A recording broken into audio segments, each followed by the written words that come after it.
الحمد لله وكفى وسلام على عباده الذين اصطفى أما بعد فأعوذ بالله من الشيطان الرجيم بسم الله الرحمن الرحيم إنما المؤمنون إخوة وقال النبي صلى الله تعالى عليه وسلم المسلم من سلم المسلمون من لسانه ويده أو كما قال عليه الصلاة والسلام صدق الله العظيم وصدق رسوله النبي الأمي الحبيب الكريم ونحن على ذلك لمن الشاهدين والشاكرين والحمد لله رب العالمين اللهم صل على محمد عبدك ورسولك وصل على المؤمنين والمؤمنات والمسلمین والمسلمات۔ قابل احترام دوستوں، بزرگوں، مذہب اسلام دین فطرت ہے اور یہ ایسا عالمگیر مذہب ہے کہ یہ مذہب اور یہ دین ہر زمانے کے ہر انسان کو ایک بہترین زندگی گزارنے کا سبق دیتا ہے۔ زمانہ کوئی بھی ہو اور انسان کوئی بھی ہو، شریعت اور دین ایسی بہترین باتیں بتاتا ہے، سکھلاتا ہے کہ جس سے انسان بہترین زندگی گزار سکتا ہے۔ اور اللہ پاک نے مذہب اسلام میں کشش اور خصوصیت رکھی ہے۔ بہرحال میرے محترم دوستوں، بزرگوں، مذہب اسلام نے انسانوں کو، مسلمانوں کو پہلا سبق جو سکھایا وہ یہ سکھایا لا تصعر خدک للناس۔ دراصل معاملہ یہ ہے کہ اللہ پاک نے قرآن کریم کے اندر بیان فرمایا انما المؤمنون اخوہ، ایمان والے آپس میں بھائی بھائی ہے۔ ایک رشتہ ہمارا خونی ہوتا ہے کہ خون کے رشتے کے حساب سے آپس میں بھائی بنتے ہیں، اور ایک رشتہ ایمانی رشتہ ہے کہ ایمان کی نسبت سے آپس میں بھائی بنتے ہیں۔ اللہ پاک نے ایمانی رشتے کو بیان فرمایا کہ ایمان والے آپس میں بھائی بھائی ہے۔ اب جب وہ آپس میں بھائی ہیں تو بھائیوں کو بھائیوں کی طرح رہنا چاہیے، آپس میں مل جل کر رہنا چاہیے، آپس میں محبت کے ساتھ رہنا چاہیے، آپس میں ایک دوسرے کی ہمدردی کے ساتھ رہنا چاہیے، ایک دوسرے کی رعایت کے ساتھ رہنا چاہیے۔ تو اللہ پاک نے ایمان والوں کو بھائیوں کی طرح سے بیان کیا۔ اب جب آپس میں بھائی ہیں تو بھائی بھائی سے ملاقات کرے گا، بھائی بھائی سے ملے گا، تو پہلا سبق یہ سکھایا لا تصعر خدک للناس۔ ایک بندہ جب دوسرے بندے سے ملتا ہے تو اس کے دل میں محبت ہے یا نفرت ہے، وہ اس کے چہرے کے ہاؤ بھاؤ سے پتہ چل جاتا ہے۔ اس لیے پہلا سبق جو اللہ پاک نے ہمیں سکھایا وہ یہ سکھایا لا تصعر خدک للناس، کہ جب تمہاری ایک دوسرے سے ملاقات ہو، شگفتہ چہرے کے ساتھ ملاقات کرے، کھلے ہوئے چہرے کے ساتھ ملاقات کرے، خندہ پیشانی کے ساتھ ملاقات کرے، ہنستے چہرے کے ساتھ، مسکراتے چہرے کے ساتھ ملاقات کرے۔ ملاقات کا ادب سکھایا۔ ملنا کیسے ہے؟ ملنا اس طرح سے ہے کہ سامنے والے کو یہ لگے یہ میرا بھائی ہے، مجھے دیکھ کر خوش ہو گیا ہے، میری ملاقات سے اس کو خوشی ہوئی ہے، میرے ملنے سے اس کا دل خوش ہوا ہے، کہ جس کی وجہ سے اس کے چہرے کے اوپر بشاشت ہے، مسکراہٹ ہے۔ تو پہلا سبق جو ایمان والوں کو، مسلمانوں کو اللہ پاک نے دیا وہ یہ ہے لا تصعر خدک للناس۔ اس طرح سے ملاقات نہ ہو کہ بندہ مل رہا ہے منہ پھیر لیا جاتا ہے، بندہ مل رہا ہے گال پھلا دیے جاتے ہیں، بندہ مل رہا ہے منہ بگاڑا جاتا ہے۔ اس طرح سے ملنا نہ ہو۔ اللہ پاک قرآن کریم میں یہ بیان کرتے ہیں لا تصعر خدک للناس، لوگوں کے لیے اپنے گالوں کو نہ پھولا آ گیا ملاقات کے لیے، یہ نہیں، خندہ پیشانی کے ساتھ، مسکراتے چہرے کے ساتھ، اور وہ بھی اللہ نے کیا بیان فرمایا؟ ایمان والوں کے لیے نہیں، لوگوں کے ساتھ ہمارا ملنا ایسا ہو۔ اب لوگوں میں سارے انسان آ گئے، مسلمان بھی آ گیا، غیر مسلم بھی آ گیا، ہر ایک کے ساتھ اس طرح سے ملنا ہے کہ ہنستے چہرے کے ساتھ، مسکراتے چہرے کے ساتھ، خندہ پیشانی کے ساتھ اس سے ملاقات کی جائے، اس لیے کہ سارے انسان اللہ کے بندے ہیں۔ تو پہلا سبق جو ہمیں سکھایا وہ یہ سکھایا، اب جب بندہ ملاقات کرتا ہے تو پہلے اس کے چہرے کے ہاؤ بھاؤ سے پتہ چلتا ہے یہ مجھ سے محبت کرتا ہے یا نفرت کرتا ہے، یہ مجھ سے راضی ہے یا ناراض ہے، اس سے پتہ چل جاتا ہے۔ اب اگر اس سے پتہ نہیں چلا تو دوسری بات، آگے کی بات کیا ہے کہ اس کے بات کرنے کا انداز بتا دیتا ہے یہ مجھ سے خوش ہے یا ناراض ہے، بات کرنے کا انداز۔ تو اللہ پاک نے دوسرا اصول ہمیں سکھایا، دوسرا ادب سکھایا کہ اے مسلمانوں، اے ایمان والوں، تمہیں لوگوں کے ساتھ بات کرنی ہے تو کیسے کرنی ہے؟ وَقُولُوا لِلنَّاسِ حُسْنًا، وَقُولُوا لِلنَّاسِ حُسْنًا، کہ لوگوں کے ساتھ بہترین بات کرنی ہے، بات کرنے کا ڈھنگ ایسا ہو، بات کرنے کا لہجہ ایسا ہو، بات کرنے کا انداز ایسا ہو کہ اس کی بات سامنے والے کے دل کے اندر اتر جائے، اس کی بات سے سامنے والے کا دل خوش ہو جائے۔ یہ نہ ہو کہ کوئی ایسی کڑوی بات کہی جائے کہ سامنے والے کا دل ریزہ ریزہ ہو جائے اور ٹوٹ جائے، نہیں، بلکہ اصول یہ سکھایا، ادب یہ سکھایا کہ کیا کرنا ہے، آپس میں محبتوں کو برقرار رکھنا ہے، آپس میں بھائی بھائی کی طرح سے رہنا ہے۔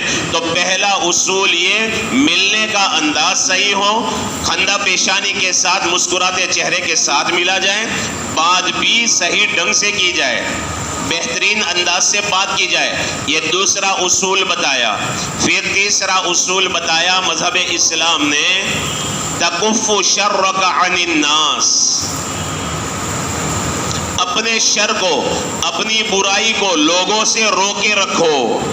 یہ نہیں فرمایا کہ تمہارے اندر شر نہیں ہونا چاہیے، یہ نہیں فرمایا کہ تمہارے اندر برائی نہیں ہونی چاہیے، برائی کا خیال تک تمہارے دل میں نہیں آنا چاہیے، یہ نہیں فرمایا، بلکہ کیا فرمایا؟ ہمارے اندر تو اللہ پاک نے دونوں چیزیں رکھی ہے، سراپا خیر، سراپا بلائی والے وہ تو فرشتے ہیں، سراپا شر، جن کے اندر برائی ہے وہ شیطان ہے، اور جن کے اندر خیر بھی ہے، شر بھی ہے، وہ انسان ہیں۔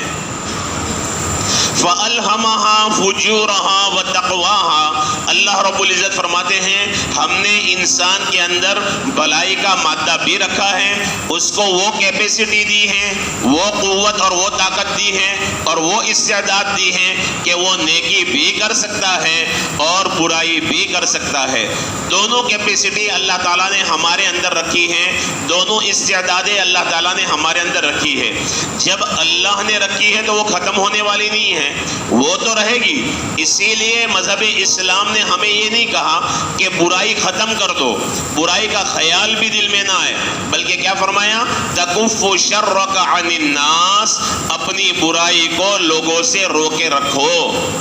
کہ کسی سے ملاقات کر رہے، کسی کو دیکھ رہے، دل کے اندر جذبہ پیدا ہوا، برا جذبہ پیدا ہوا، فلاں کو ایسی بات سناؤ کہ وہ جل بھن جائے، فلاں کو ایسی بات سناؤ اور اس کے بارے میں ایسی بات کہو کہ ایک مذاق کا ذریعہ بن جائے اور اس کی عزت اچھل جائے۔ کہا نا، کنٹرول کرو اپنے آپ کو، قابو میں کرو اپنے اس برے جذبے کو، اپنی برائی لوگوں تک نہ پہنچنے دو، بس تم بھلے انسان بن جاؤ گے۔